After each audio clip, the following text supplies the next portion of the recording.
mostly inviting guests. I'll talk about it a little bit at the end, how it connects with the university's work. I do have a lot of people to thank along the way, so I'll squeeze that in. But Anthony alluded to this in his introduction, but as I was working on the research for this, I found myself thinking about it in terms of like speculative fiction. I know that sounds weird, but I was like three-dimensional speculative fiction. Hopefully you'll see what I mean, or maybe you can question me, but just how can we imagine a different future? And how do we even go about thinking about it? How do we imagine it? I mean, I made some notes to myself here about the depressing, the ecological catastrophes, climate change. We see all these things happening around us, and it can be super paralyzing. I mean, for my children, for our students here, sometimes it just shuts you down. We need facts, we need information to attack all of these things and make changes, but I like the philosopher Joanna Macy. She says what we really need is active hope. And that inspired me. And as I was working on the pieces, I thought about the gallery. I know the space very well because of working here, and I thought about the gallery in sort of two sections. There's like this first section, if you all have been in yet, it's the larger room, and I meant for that to be like the space of contemplation, or like an invitation to be curious, maybe even reverent. And then the second room, adjacent, is more dedicated to action, like research solutions, some possible work ahead. But I tried to concoct all of that possible work ahead in kind of a playful spirit, so hopefully you will see what I mean. Let me just play this for you for a second, because it's so cool. See if my sound will give you Nope. Well, they're buzzing. One of humanity's ancient and I think most fascinating agricultural relationships is with honeybees. Domestic honeybees require our support. They don't live in the wild. And we've gotten a lot from them in return. We get sugar. Some people say that the honeybees gave us the sugar that gave us our big brains. We wouldn't have had that kind of dense calorie. I'm sure we've used wax for many things over time. Be a whole project in itself to study wax. And nowadays we call them some things pollination services, which I really hate because it's kind of an ugly economic phrase, but honestly, we literally owe our lives to honeybees, to pollinators, not honeybees only, domestic and wild, but pollinators generally. And you've probably heard this before, but they estimate 1 out of every 3 mouthfuls of food that we eat requires insect pollination. Beyond that, wild pollinators are they're super essential in connecting all the parts of an ecosystem. They're mobile, they fly around, they make plants reproduce, they touch things, and I was thinking that they're probably responsible for why flowers are so beautiful. I mean, honestly, flowers don't really care what we think, even though we like them, they're lovely, they smell good. They really are, they've made themselves delightful for the pollinators, not for us. So we don't seem to get this or really sufficiently support this concept, this crucial truth, I would call it. We're doing a lot of damage by over-applying pesticides and farming in very monoculture ways and destroying habitat through all of our infrastructure, which is pretty poorly considered. And I personally think we can do a lot better than that. But I'm going to get off my soapbox, I promise. I could stay on it, but I'm going to get off, and I want to tell a few stories about what led me to make these pieces, and the first story is sort of a family story. Let's see. There we go. Courtesy of my neighbor, Bill Slater, who took that lovely photo. The title of this piece is actually a Greek word, and the word is kafasi. And what it means is bee skep, or sort of a cage that's made of a basket. These are 7 feet tall and about 5'4" wide, and they're made of hay. Primarily the Timothy and fescue hay we have around here in Kentucky, and it's bound together with bamboo cane, which I'll show you more about in a moment.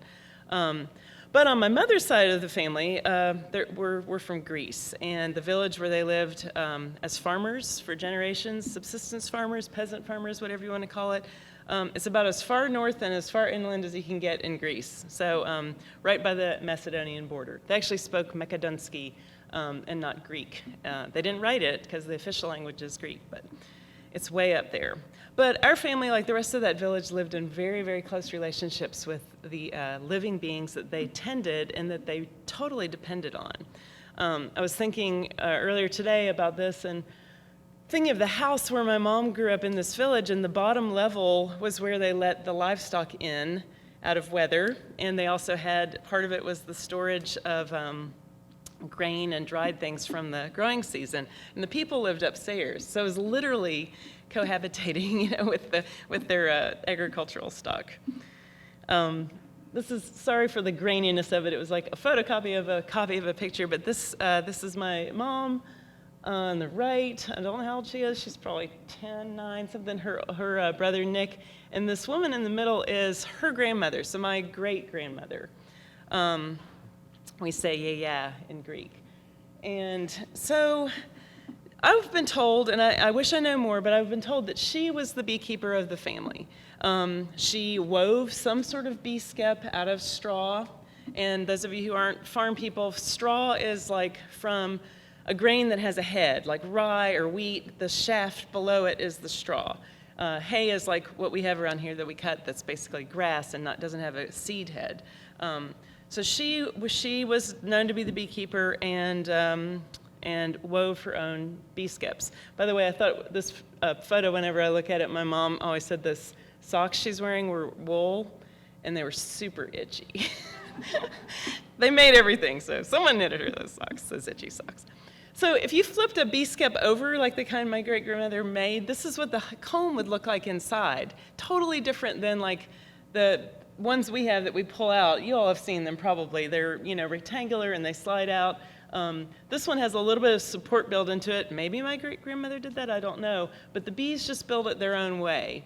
And it's cool because they always build roughly the same amount of space between everything. They call that bee space. It's really fascinating. But these are actually illegal. If you were a beekeeper in Kentucky, you aren't allowed to raise sellable honey, marketable honey in this type of thing because it can't be inspected. You can't pull up that frame and take a look at it. And there's just so much I don't know about this. My grandmother, my uncles have said, she, in every fall, would take the honey, probably also the wax, and they remember her burning the skep at the end of the season, or skeps, plural. I doubt she burned the bees. She probably got them out first or smoked them out. I really don't know. But then in the winter months, when there was all that cold downtime for farmers, she was weaving her new skeps for the next year, and she went and captured hives, wild swarms with them, and started the process all over again.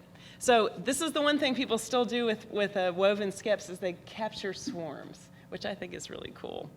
I've tried capturing swarms in other ways. It's always difficult, but anyway.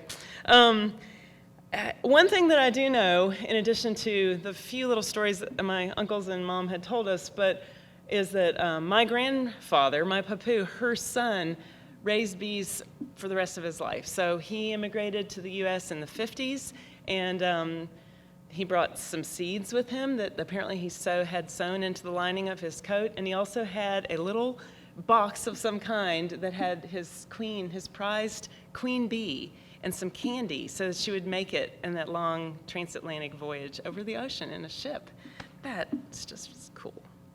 He lived in Cincinnati the rest of his life, and honestly, he was 95 when he quit raising bees because he had to move into a nursing home, so he really did it forever. So I don't know enough about the technique for making them, but I really wanted to make some, and so what do? Go to YouTube. What do we all do? You learn everything from YouTube. But I found this wacky video of these guys from northern Germany who were making bee skeps during their cold, dull winter months, and they had their straw. You can see how long those pieces are. Mine were like this long. It was like, I was very envious of this, but I mean, it was made in the 60s, but it could have been from 300 years ago. There was nothing in the film that, I mean, look at it. They're wooden things that they made, and they don't speak to each other. They just like wave the thing up and down. The other guy hits it with the rake, and it's like they don't have to talk because they've done this so many winters. Anyway, I learned how to do this by watching them. Like I moved at a frame, did what his hands were doing, moved another frame, did what hands were doing until I finally figured it out. And I didn't, as I said, have straw, but I do have hay. This is our farm, and our neighbor, Ben Miller, our friend and neighbor, cuts in round bales the hay for us, and for his cattle and whatever livestock. We have like 3 goats at the moment. So, but I asked him if he would leave part, like an acre of it unrolled. So he cut it and then just left it. And we picked a spot that didn't have like other weeds and plants. And my husband, Mike, was very, let's see, I'm going to turn the sound off of this. He was game. He was a good sport about everything. Okay, let's see. Come on, play. Oh, getting the color spinning wheel of death here. Well, we dragged this video that you hopefully will see here in a moment. Let's try that again. Wow, it doesn't want to play. Well, we hand raked the hay onto, that's like an old piece of billboard plastic, very useful stuff actually. Hand raked it on there and then dragged it. If this would play, you'd see it. We dragged it on these big sheets up to the barn. And he was, like I said, Mike was very game and a good sport, and he's like, "Yo, big, make them huge, do 3 of them, let's cut the hay ourselves." And I'm sure he regrets that. I'm sure he regrets that. Let's see, so it's not gonna play, but let me try one more time. No, it doesn't like me. Transy internet. All right, I'll see if I can make it advance even to the next image. Well, I'll give it a second here to stop spinning. Later, I bought these big bags that people use to move like sand and dirt and things. You've probably seen them at construction sites, and I stuffed them full of the hay so it was easier to move hay as I needed down to the studio to build these. So this is me learning from those German guys in the video, like how to make this. It's called a punch and wrap process. And I took an awl and I punched through the layer. I pulled my cane around it, wrapped it, pulled it tight. I had to soak the cane in advance so that it was super flexible, and then it was like sewing, but with really heavy stuff. I also sew, so this was really fun for me. I went through many pairs of gloves, and I didn't add up the amount of cane that I used, but it was a lot. So Mike also built me these beautiful forms, and I'll explain the shape of it in just a minute, and that they come apart in sections so that as I went around and around, checking the form as I built it, I could take them off so the legs were out of my way. But you can see I was ambitious. I was like, why didn't that depress me? I don't know. But anyway, there it is partway up, and you can see the legs partway removed and my extra cane up there. And then there I am getting up to the ceiling on a ladder. And then I worked on it, as you can see, upside down, so it was like a big open cone. And they're really pretty inside, but sorry you all don't get to see the insides because I turned them over. Now, this is also a time-lapse video. Let's see if it'll play. Yeah, good. Okay, so that's me working, as you can see. And I did a few of these at different points along the way. I would, get handfuls of the straw and comb it and trim it and then feed it into a little funnel. And the funnel is what makes the coil the same size as you go up. The old timers used a cow horn that was hollowed out because it's got a slightly angled shape. And I had a cow horn, but I was like, I don't think that level of purity is worth it. These were a little easier to work with. So there I am. Finally, I got scaffolding instead of working off the ladder. That was a big improvement. And put it on wheels so I could turn it little by little instead of having to move the ladder around and around. I got smarter as time went on. And everybody asked me how long they took. If I were working 40-hour weeks, it would have taken 6 weeks. So 2 weeks per. I did not work straight on them because I could only do about 4 hours at a time. So, whoops. So these are the shapes of bee skeps like you normally see. They're usually sort of squat like that or sort of tall and narrow. Old drawing, I think French, and then these are new ones that might just be for Pinterest. I don't know what they're for. But I was asking my ceramics students if they ever heard of them, and the adults who were in the gallery knew a bee skep from, I don't know, looking at medieval manuscripts. I don't know. These were transy professors, so who knows why we know these things. But the students did not. They're like, the little baskets, you see them decorating in people's gardens? No. So I said, it came to me this morning when I was in the kitchen. I was like, or a couple mornings ago, and I said to my students, did you ever see a honey jar that has those little shoulders on it? That's referencing a bee skep. Yeah, see, Ben's amused. Yeah, it's a bee skep. And also they were ceramic students, some of you might be in here, and they were making coil pots. So I was like, it's kind of like building a huge coil pot with hay. So that was my big revelation there. But I chose for my shape what's called a catenary dome. And the catenary arch is something that if you hold up a chain on each end and just let gravity do what it does, you can move it in and out, and whatever form you get, that's a catenary. And I have no idea what the mathematical formula it is, but it's remarkably strong shape. Cathedrals use it. If you're a ceramics person, you've seen catenary arches on kilns. The St. Louis arch is a catenary arch. Now you'll never forget it, that shape, hopefully.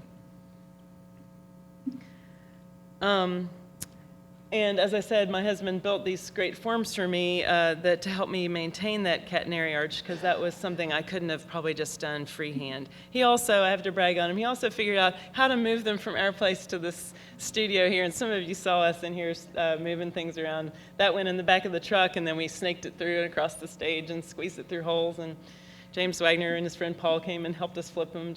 Anthony helped us. We had everybody helping us. It was wild and crazy. People waved at us when we were going down the road. Someone yelled out the window to Mike, how much for the basket? I was like, okay. So I decided then also to keep the catenary dome shape going for the wax forms. If you all have been in the gallery, you've already seen them. If you haven't, you'll notice the resemblance. It's pretty obvious. But this shape just really doesn't have anything to do with bees, but it's just a lovely shape, and I figured it needed to be strong for my big, heavy baskets. These forms on the right, I'll show you a picture. Let me just jump forward, and then I'll jump back. This is how they look when there's nothing projected in them. So they're made of beeswax, just pure beeswax. And they're a beautiful color. It smelled so beautiful. We cast them while the wax was hot, and ended up casting them thin. But let me tell you about this just a tiny bit. The title of this is also a Greek word, and it's kypseli, and what that means is beehive. It just means any kind of a beehive. And they're about 21 by 15, of course by 15, which is the catenary proportions. And I knew that the shape was going to be what I wanted. I didn't know how we were going to cast them. Mike helped me with this, and I thought they'd be solid. I thought maybe they would be thick, so they'd be strong. I was planning to project video from the outside, but then messing around with it, I put the video projector up under it, and the image came through it, right? So the wax was thin enough that the light's going through it, and you can still see the images so clearly. Which now that when you go in there, you'll be able to look at it and see the waxiness, but also hopefully see that too. And I think that says something about the purity of the material that the bees are making in their bodies. This is a student, Zach Drury. I don't know if Zach is here, but he worked with me. He's a digital arts and media, computer science double major, also a musician, great guy, and so funny and willing to try anything. And we learned how to use a thing called projection mapping, and you all may have seen this like at concerts or in theater, or politicians use it to make things on buildings and stuff. But it's basically a way to tell the computer to limit where the projection goes. So we limited it to the bottom edge of the wax dome, and actually ended up bouncing it off of a mirror because of various reasons. But we still had to shape it. And you can see on Zach's screen there, that's just the bottom. And then the cones were such weird shapes, we had to play with like distorting the imagery so that it looked cool. I wanted it to look mesmerizing. I didn't care if it looked realistic. I just wanted it to be, mesmerizing. So the video themselves, I shot inside of a beehive, my beehive, and this is me in the bee suit, and that thing you see me holding is actually, I'm using sort of off-label, I'm using an endoscope camera, not for colonoscopy, but for like if you're checking a tricky place in plumbing or an HVAC system that you can't see, you can snake the scope up in there. And I stole this idea from Michelle Rawlings, who is our registrar. She and I were talking about bees, and she said she had gotten this scope camera. I was like, I want to do that too. So I recorded videos of them, and I was telling some people in the gallery the other day that they hated the camera because it has a light on the end and it's like a thing poking in their nest, and there must be a little heat coming off the light, and they all went crazy. And all I was getting was like videos of angry bees' bodies like smashed into the front of the lens. It was so frustrating. I thought, oh, this was such a fun idea. So eventually I learned to just snake it in there and then go away for a while and then come back, and they just gave up. They're like, this thing isn't hurting us. And so they settled down, and then I got these really, really intimate videos of them deep in the hive, which is so neat. I also, let's see here.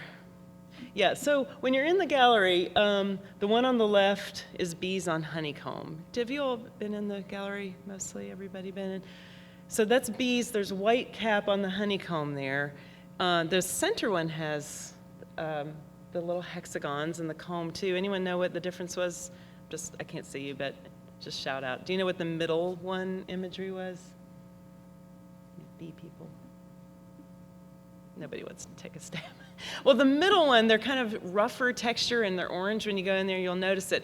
Those are, let me jump ahead here one slide. Those are actually brood. That comb has brood in it. So the queen bee lays like 1,000 eggs, 1 to 2,000 eggs a day, puts her egg in there, and then all these nurse bees go and take care of the larvae, and they raise them up, and they keep them moist, and they make sure that everything's perfect for them. And this, I grabbed this image because, let's see if my arrow will work. Right there is one. You see the little face of the bee? Like it's starting to come out of its casing. It's just so cute. But they hatch all the time, right? Because thousands of bees are getting born throughout the summer. It's amazing. So the middle one is them working, when you're in there, the middle one is them working on the brood comb. The right one is this little lady over here, and she weirdly is just doing some kind of mysterious bee thing. I don't know what she's doing, but she stays very still, and she's just, you'll just have to go watch her. I just was always mesmerized as I filmed them and worked with this footage because they're just beautiful. So welcome to Bee Space. I also did some audio recording of them using a little lavalier mic, like the kind you'd clip on if you were doing a video interview, and I just lowered it down in there. And once again, they got all pissed off, and they were awful, and they felt threatened and mobbed it. And then I came back and hit record, and they were calmer. And so that's the sound you'll hear if you're in the gallery listening. Also, because this is a crucial terrain event, I'm all about regenerative culture and renewable energy and all of that. This piece requires energy, right? It has a computer and projectors running, and so I thought I would power it with solar power.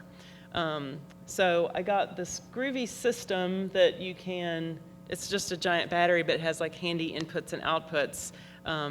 You can plug in your computer, you can plug in your refrigerator, you can plug in anything you want, and then you can recharge them. The inputs can be also anything, but I could charge them with these little solar panels that you can lay out on the ground. It's really pretty neat. But it was February, of course, when I'm doing my show. I told Anthony, I'm like, what am I thinking? We hardly have any sun in February.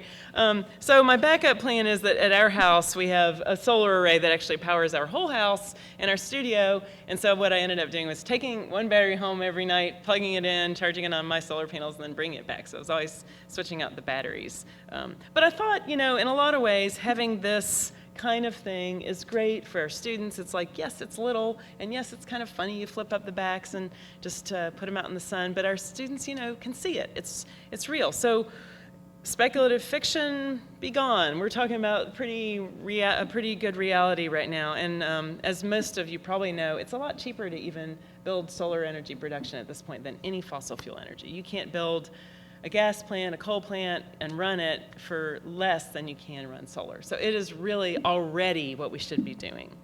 Soapbox again, but.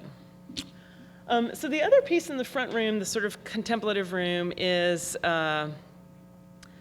this one. And I called it architecture, and I made the parts that you can tell are ceramic. Those are made of ceramic. The pieces and the things that look like shells, everyone thinks they're shells, they're like shelf lichen. So that's what I was basing on, those woody lichen that grow off the sides of trees. And then I filled it with all sorts of birds' nests that I've collected over the years. And I promise I waited till after breeding season. I collected in the fall and winter. And And I called it architecture because it was kind of humbling after working on those giant bee skeps with my awl and my wrapping to see these really delicate things that birds made without our famous human hands, right? They did it with their beaks. So they're really interesting, and I just want you to go enjoy them. Some of them have like white hair inside from our Great Pyrenees dogs. These are very personal to me, these bird's nests. Some of them have horses' tails and manes. I see orange plastic in there, which is probably from baling twine. See if there's some oak leaves, a really beautiful one that's like delicately wrapped in oak leaves. You'll just have to go enjoy them. So they're humbling, I think. So that's the contemplative space. Then in the other room that I said was sort of the room of action or solutions or, potential ways of being in the future. I have sort of two pieces, and they're both kind of ongoing, and they're both alive. And talking to Jack Gerard, my colleague here in art, I was like, I'm kind of farming in public, and it's risky. Because, things don't always look great when you're farming in public. They're alive. They grow and change. But this piece is called mycoremediation. And it features, of course, the sculptures of gas cans, and then these are oyster mushrooms. There are 4 colors of oyster mushrooms. And there's a golden, a white, which is called a snow mushroom. There's a blue, which is kind of gray, and then these hot pink ones. They're all absolutely delicious. Fry them in butter with garlic. It's one of the best things you've ever eaten. But in the show, as in real life, they go through all these processes. They're just sitting there, and the spores are developing. They pin out, and then they get bigger, and then they get fully ripe, fruited all the way out, and then they send out spores, and there's like white dust all over the plexiglass container. Anthony, I'm sure, has seen it. There's spores everywhere, and then they shrivel up or whatever, unless I get to them first, and then I cut them off and eat them. But they're constantly changing, and I have 12 of these, and so they're in my studio, and I have a little humidity-controlled space, and I nurse them along, and when they're more or less ready, I run them over to the gallery and take out the old ones. It's just silly, but it's fun. So why am I doing this? Well, this is really awesome. Oyster mushrooms have this fabulous ability. They actually can do this thing that the chart says. They can take petroleum products, and their enzymes break them down into harmless carbon dioxide and water. They clean up our messes. They're mushrooms, right? So that's amazing. If we can figure out how to collaborate with them a little bit, they could really be helpful to us. And I actually learned that Bernheim Forest, here in Kentucky, does this around the parking lot, the visitors' parking lot. Like they have like sausages full of straw with oyster mushroom spawn in them, and like if oil drips from someone's car, it doesn't get down into the soil of the forest. So they're already using mycoremediation, which I was very impressed by. I first heard about it from this guy, Paul Stamets. He's a really well-known mycologist. He wrote a book called, I love this title, it's from 2005, Mycelium Running, How Mushrooms Can Help Save the World. Big thinker. But he was the one, there was an illustration in there, and some of you have seen this slide before. These are oyster mushrooms. They did this test on contaminated soil, and it had this huge quantity of contaminants that plants, worms, nothing would grow in it. They filled it with oyster mushrooms. They let them fruit, and then the soil, the toxicity was dropped to safe. Like they actually accumulated all the toxins in them and cleaned it out of the soil. So that's pretty amazing.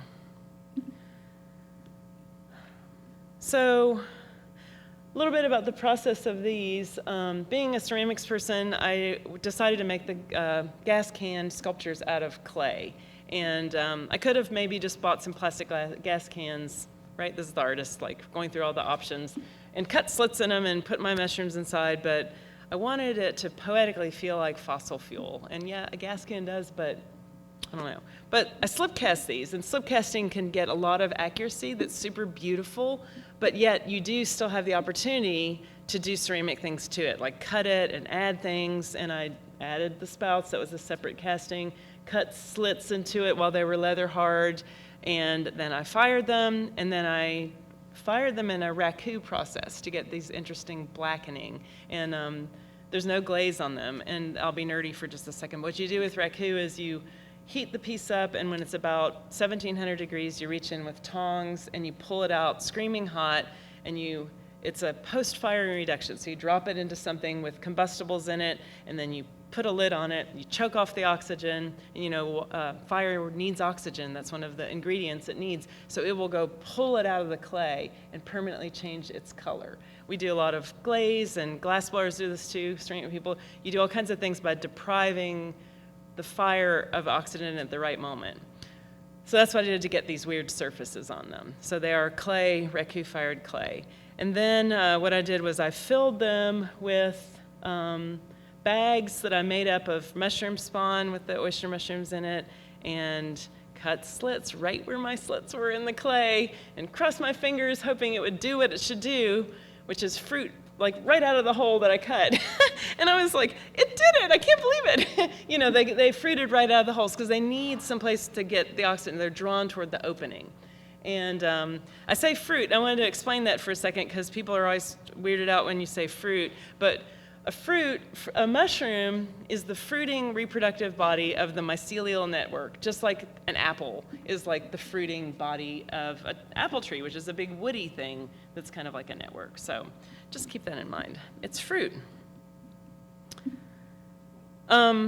So they did do really well, and sometimes I would bring them to the gallery and they would look like this, like little baby pin mushrooms, and I have the times there because 48 hours later, let's see if this thing will do what it's supposed to, boom! And the gallery workers were like, the thing keeps changing, it's weirding me out. It's like, yeah, they're mushrooms, they're growing.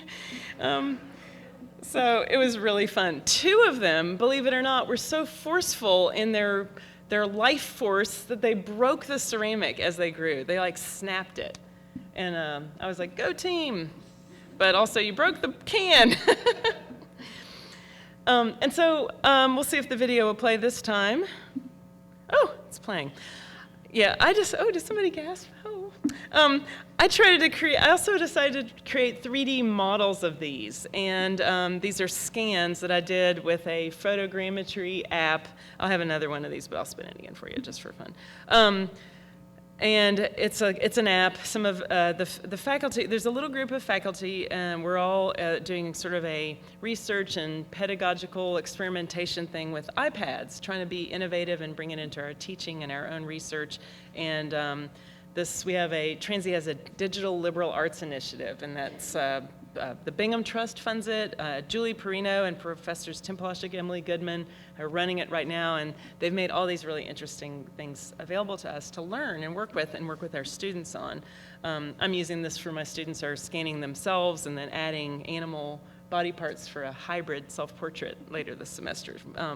But I thought I would make these as part of this, just to learn how to do it partly, and whoops, let's go to the next image. And so I did make them and uploaded them to this website. You all could actually scan this right now. This is the same one that's in the gallery, but if you have a smart device, it will take you to this website and you'll get that very little rotating gizmo that you just saw. If you have like a super smart device, which my phone is not, you can even do AR, or if you're even savvier, that I'm also not, and have the headset, you can do VR. So let's see if I can show you this. Oh, that was yeah, sorry.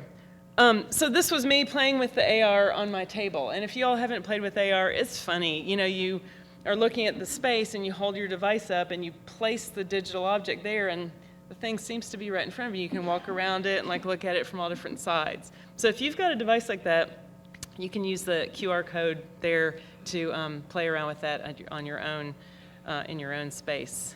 And I was just thinking it was kind of like a fun little souvenir for those of you who came to see the show. Like you can take it with you and sort of contemplate the mycelial wonder in your own, the comfort of your own home.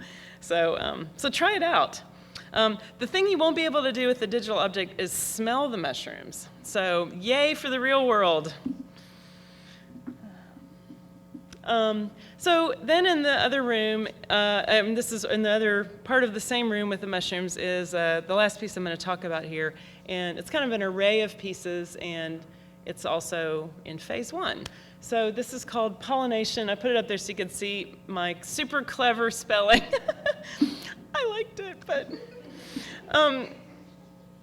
pollination, kind of obvious. But what you see on the wall behind the piece on the floor are photos, and I'll show you some close-ups of that as well. Those are photos of seeds. And so in the flag is made up of balls of clay, which again, I'm a clay person, so I made colored clay, white kaolin, red iron clay.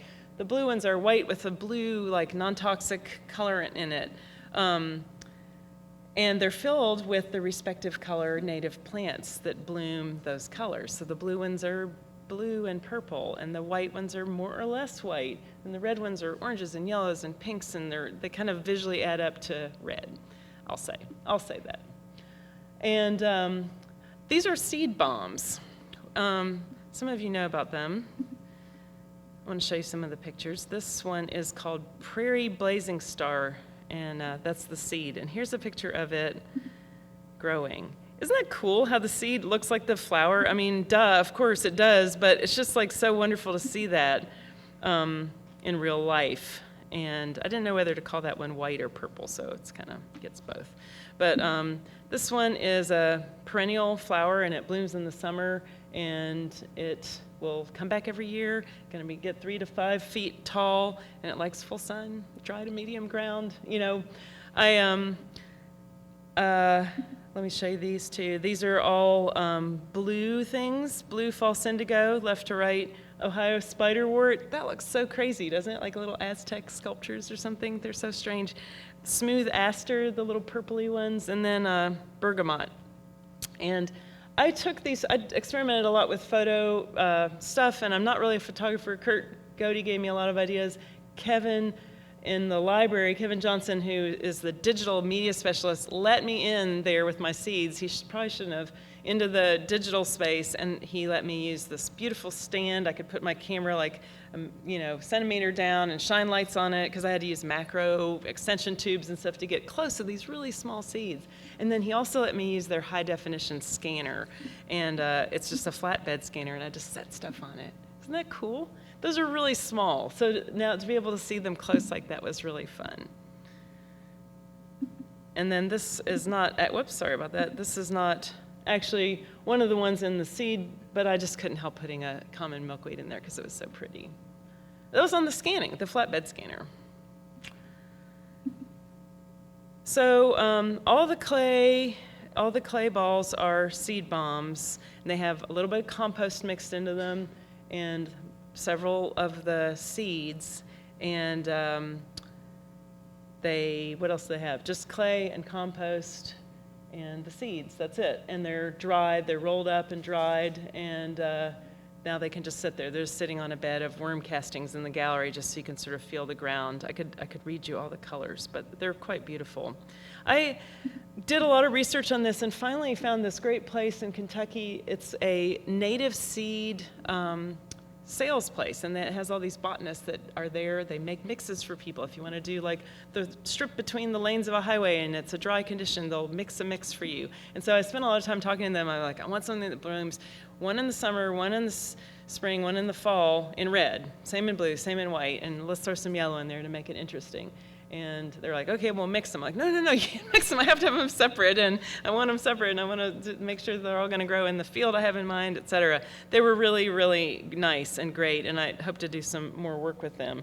But what I will do, ultimately, is I will take that flag, go back a little bit so you can remember what it looks like.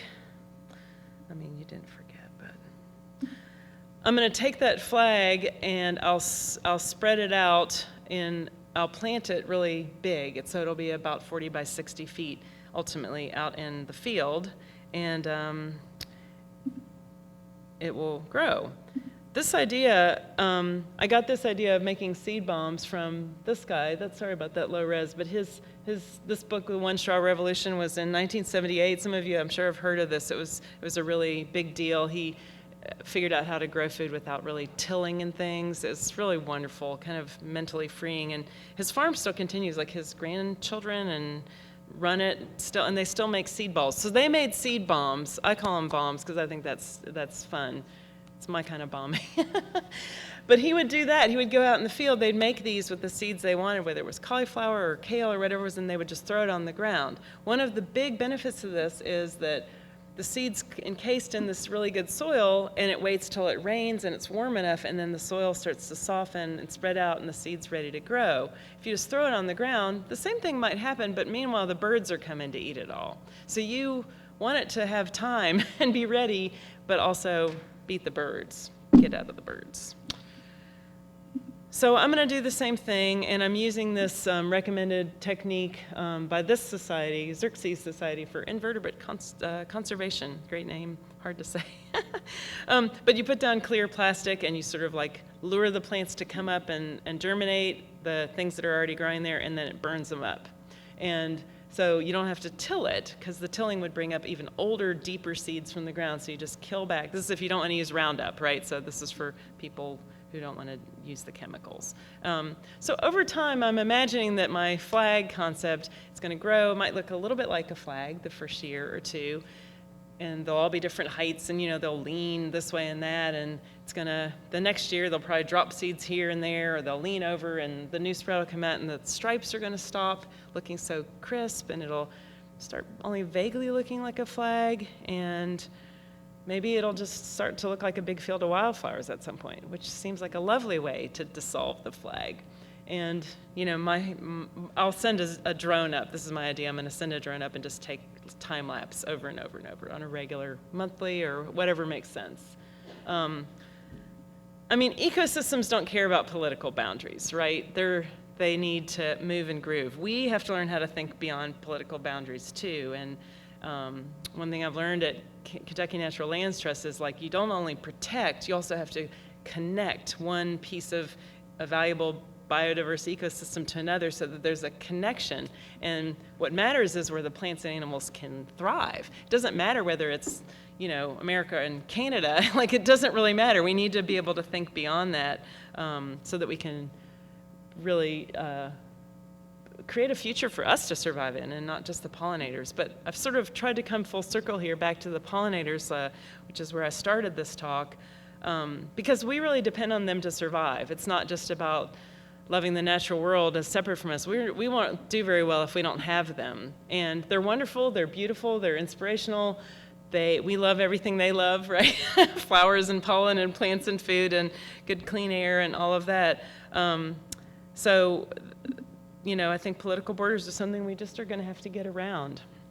So I'm almost out of time, and I did want to have a few minutes for questions, but I wanted briefly to just connect this. Those of you who aren't at Transy, I wanted you to know that this exhibition and all of the speakers in the series that Anthony mentioned are part of a 2-year project I've been doing here on campus it's called a Bingham Young Professorship, and people have done them on different important topics at different times since this was first founded.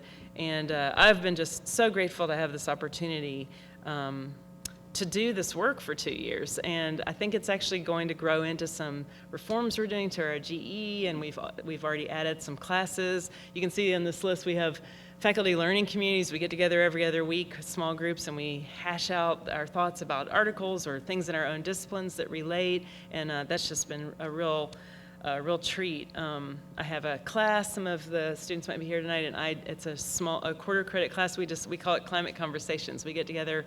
We go to the speakers, we read things, we watch videos, whatever is going on. We went to UK to hear a forester talk, and then we discuss it. And then every so often we also have a Zoom version of that meeting, and we invite anyone to join in the larger Transy community. So Board of Regents members who graduated in the 60s. We have someone who was a real faithful, she always would come.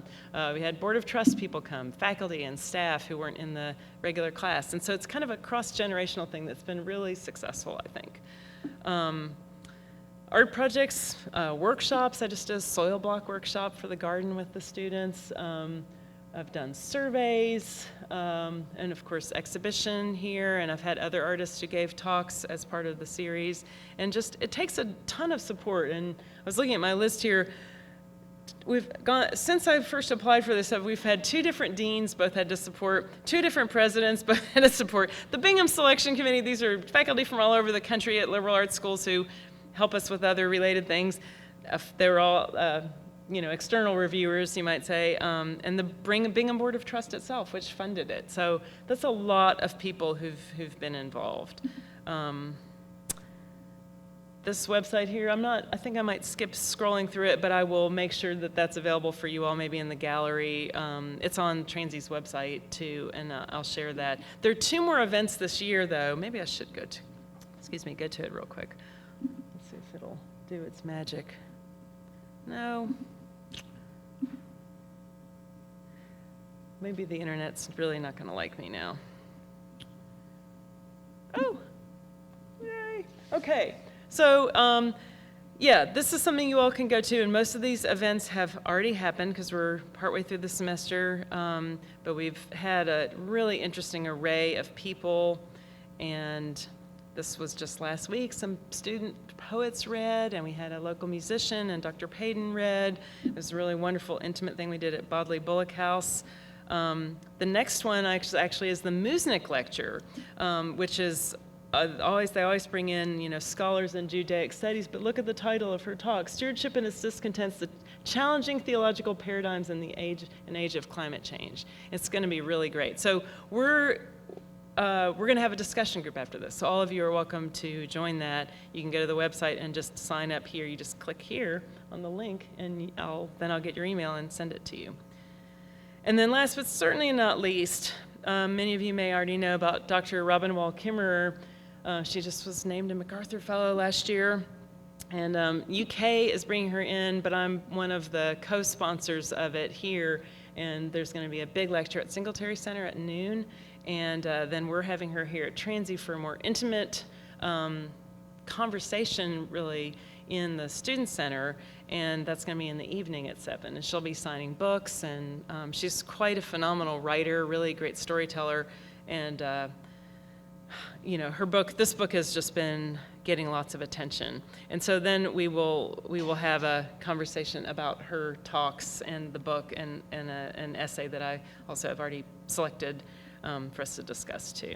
So that's what's going on for the end of the season for Crucial Terrain. And I hope you can all be involved. There are lots of other people to thank. And I think you all know who you are. It'd take me an hour to go down the list, but it's like Paul Duffin in biology said, come and use my autoclave to sterilize your straw. It's so awesome being at a university where people just have all these great connections. And last but not least, of course, our daughters, Olivia, Philomena on the left, and Athena. Oh my gosh, they were home for Christmas, and they're like, are we going to ever stop rolling these dumb seed bombs? Poor things. They were very, very supportive. But anyway, thank you. That's all I have for right now, and I hope you enjoyed it.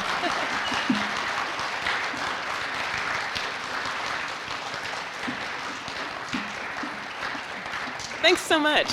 If anyone has a question you want to ask right now that the whole group can hear, that would be super cool. We'll take a minute or two, and then we can just go down to the gallery and hang out and eat the beautiful and delicious food Anthony has put out. And anyone have a question? I have trouble seeing you, but yes.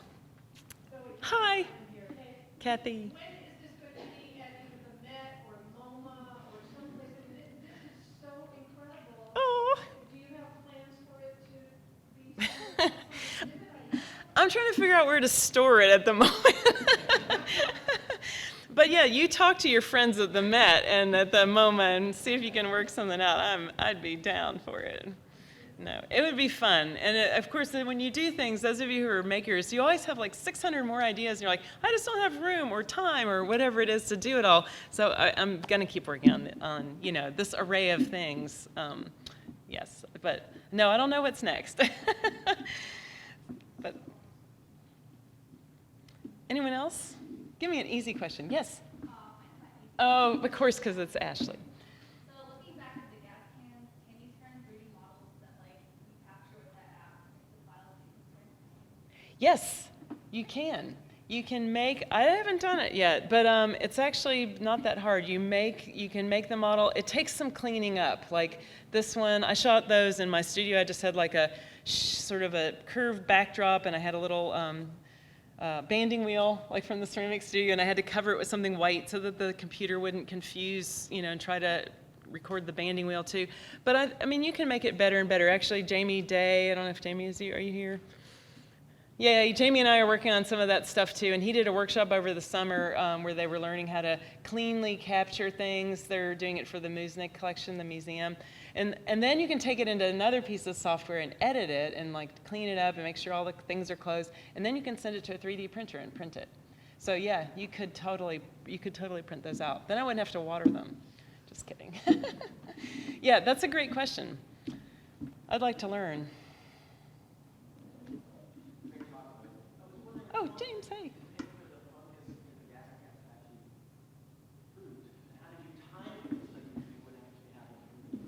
Oh, yeah. So from like, it was tricky. So, and I had a batch that failed. So there was like, I didn't get the timing right perfectly. But when the show opened, they were exploding. That first picture I showed you all, that was like opening day of the show. So I did get the first week or so really right. I had done it before. I did a May term class last year and we grew mushrooms, so I had a real sense that it was about 11, 10 days, depending on how warm it was, and sealed in bag with the slits put in it and keep it sprayed. It was pretty predictable. Like it was 11 days and they would start coming out. Different mushrooms, I had like one tucked in the clay mixing room in the basement because it was 62 degrees down there and it was 70 upstairs, so I was like running around the building spraying them at different temperatures, which was kind of silly. But the next batch, I actually mixed it into a big bunch of straw. That was the straw that was in the autoclave. If it smelled interesting in the biolabs, that was because I was autoclaving straw. Then I, tossed in the spawn, and then it was supposed to sit, and it got all sweet smelling, and then I was going to transfer it to the buckets, but I think I didn't have enough air circulation, and then it started smelling not so sweet, and had to pitch it and start over again, and they're still in my little humidity tent, so they didn't make it for, I was hoping for today they'd be all these pink mushrooms blooming out, but it was tricky, and they really are super sensitive to conditions. So like, as you know, they grow when it's right, and then when it's not, they just slam on the brakes and sit there. And then when you do the right thing, they'll grow again. So it's kind of tricky. It was a little bit risky. But hence the 3D scans, right? So you can look at them even if they're not fruiting today. It's my backup plan. It's a great question, though. I want to get better at that. Somebody, yes, hey.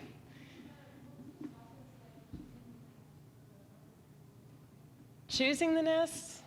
Oh, so some years ago I did an installation that had like a sort of a mesh room, and I suspended them from monofilament so they kind of looked like they were floating in the room, and I had collected a lot of nests. So I had them in boxes, so I had a lot. Then every time I saw a nest, I would go get it at the right season. I mean, my poor husband, once again, there he is. Hey, we were in a Walmart parking lot, and there was this really cool nest full of plastic. Of course, because you're in Walmart, there were plastic bags everywhere, and then birds had woven them in. I'm like, we have to get that. So we're like looking around and getting our broom out, and like knocking it out of a tree. And I mean, I just collect them all the time. So it was actually hard to choose. And I honestly, being critical of the show, I probably put too many in there, but I just couldn't. I was like, but this one's so neat. It needs to be in. I couldn't stop. I still have 2 or 3 times as many as are in the show.